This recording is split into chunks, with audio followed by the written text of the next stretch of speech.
Hello everyone, my name is Brian Neighbors, and I'm presenting to you my EDCI 522 final project.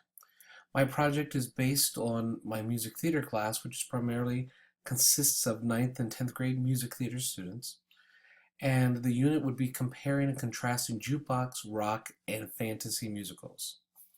As you see with the title of Mr. Neighbor's Neighborhood, and of course the drama masks on the back, you have an idea of what we're preparing to work on. Our first lesson is based on the musical Joseph Amazing Technicolor Dreamcoat, followed by Legally Blonde, the lesson number 2, Shrek, and then additional subjects, budgeting a show, and a cute little word of the week. Now, I always like to tell people about me, so I thought I'd put that little section up about me and my 2 cats. Let me go back and break it up a little bit. Oh, and let me go on with reference pages. We have several reference pages in this section. The trick about the music theater class, there is really no particular music theater standards, but we do have the Ohio Drama Theater Standards, followed by the comparing and contrasting, and we'll talk about that with assignments, the I can statements, technology, standards for students and teachers, and then of course the section of more useful stuff, and you'll see that where there's forms and documents, reading lists, useful links, Shelby High School webpage, and peer review and project criteria and site maps. So as we go dig a little deeper into each of the sections, our students at present use Chromebooks. Some students at the middle school have iPads and Chromebooks. And most of the music staff, actually all music staff, we use Macs, and the high school faculty uses Macs. So we're pretty much have access to a lot of different and varying computer pieces to use. In regard to other technology, we have a projector, and that's really all we have that's within the music realm, along with, of course, our books and CDs of past shows. So, for the initial 3 lessons, I thought it would be a nice idea for the students to check out the synopsis of each of the shows. If they were to click on Joseph Amazing Technicolor Dreamcoat, it would go to the Rodgers and Hammerstein's website. Same thing with Legally Blonde. If they were to click on that, they could see that's an MTI show. They could see what's going on and actually listen to a little music as well. So kind of like that. And then of course the Shrek synopsis as well. And that's an MTI. Keep your big, bright, beautiful world. And hope you didn't get too loud. Now, what I've done is I've given them information about that, and what they're going to do is, in small groups, they're going to discuss these questions about each of these plays. That's at least what we're preparing for. As you see below, we have the standards, responding and reflecting. And again, as I said before, since we don't have true musical theater standards, we have to modify a little bit from the Ohio Drama Standards. And as you see, there's a link there of the I can statements that they can easily get to. So there are certain things that I expect them, after our unit of Unit 7 of comparing and contrasting the jukebox, rock, and fantasy musicals, I expect them to be able to answer. Okay? Now, going to each of the lessons. Each of the lessons contains a video, as you see right there with Joseph Amazing Technicolor Dreamcoat. And there are a couple of things, like there's a Joseph quiz, one with them to watch the show in its entirety, the following projects. Then they're going to complete a Joseph Family project PowerPoint, which I have to show you that in just a second. And then as a small group, they're going to discuss, record 3 highlights in Joseph's lives and 2 load times. And there is here they can actually push and download this and actually type as a group and reflect on that. And then of course there's a little extra credit online quiz as well. The PowerPoint is something that I do things at my church, and I thought what would be a neat idea to create a family book about Joseph. And so here, I put a little information, Andrew Lloyd Webber and Tim Rice, and then I want the students to download this, and then they're going to add information to this to make it a little fuller. Again, we have a situation where we have Donny Osmond. And I asked for some fun facts about Donny performing the part of Joseph, and they're going to have to add a picture of Donny in the role. And of course, obviously, these are just placeholders, but that's what, and then as we go further, 10 facts about Joseph. And then we go on and add 4 pictures and featuring Joseph's family for slide 6. 7, we're adding the Pharaoh, and 8 of 4 more of Joseph.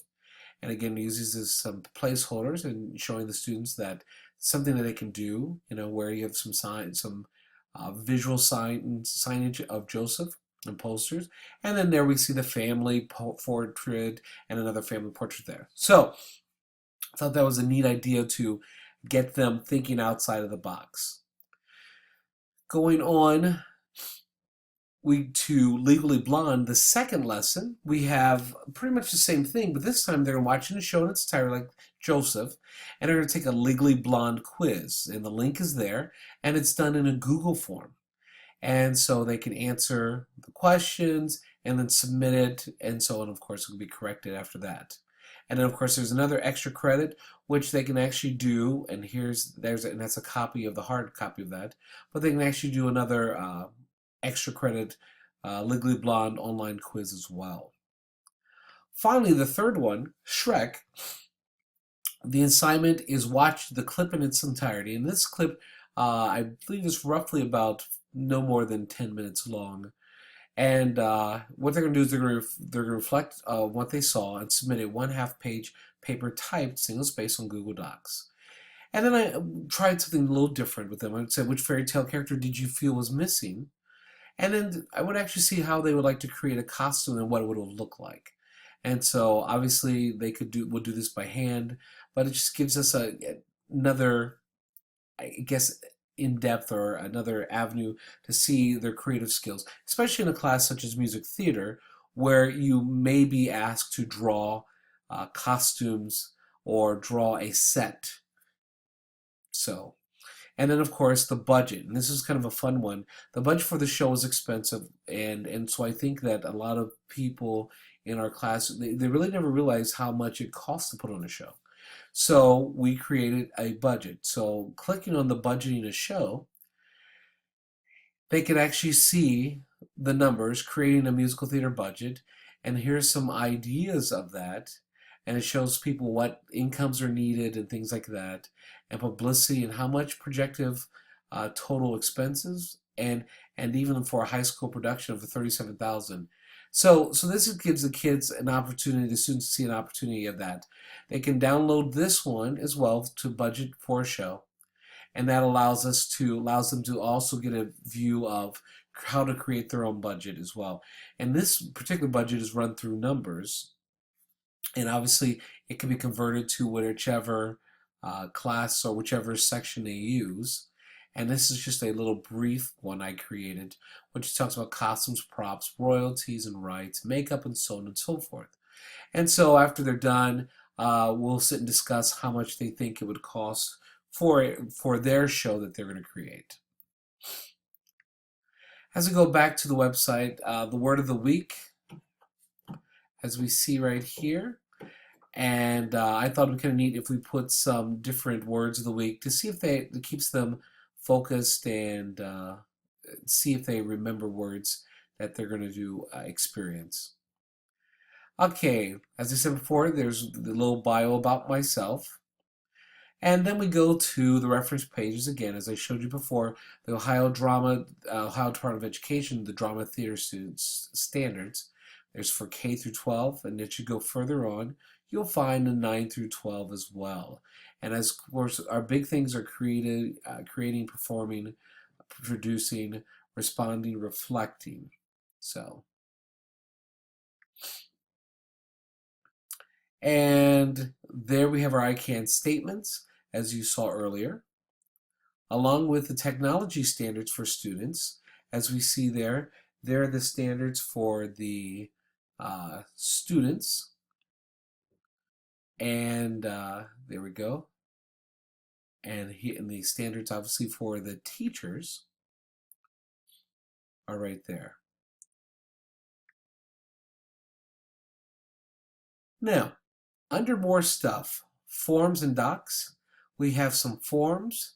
And for some students that just want to get a little bit more information, we have a little digital booklet for Andrew Lloyd Webber's Production Wizard of Oz. If we want to see how we have a audition, because some of the times we have the students, our music theater students, create an audition page of what to expect for an audition, or even a resume that you would take to an audition. Here's a little fun one here. If we were to look at creating Schroeder's house or Schroeder's piano for Charlie Brown, we have drawings and things like that, and finding those drawings online. So those are some of the things, and it's loading a little bit, but some of these things are some of the things that we find that are useful, and sometimes the students will discover if we're looking for a particular design and whatnot, then we'll be able to find it that way. That's taking a little long, so we'll have to check that back on that. And then also reading lists. We believe in having lots of reading lists, and you see right there a great book, History of the American Musical Theater. But there's several books that I've used in my class to help produce or give us some different ideas of works to produce, or even how to produce them. And again, these are also good books in regards to auditioning and how to audition. Additional useful links, as we see here, if we're wanting to rent things, as the students are looking at if they're putting on production, how much things cost. Sites like this will be able to tell us a lot about how much things would cost to rent. Or like we saw before, the MTI shows would get the scripts or resources, and again, more rentals. This link right here is the Shelby High School webpage. If they wanted to go see the webpage of Shelby High School, that's the school I teach at.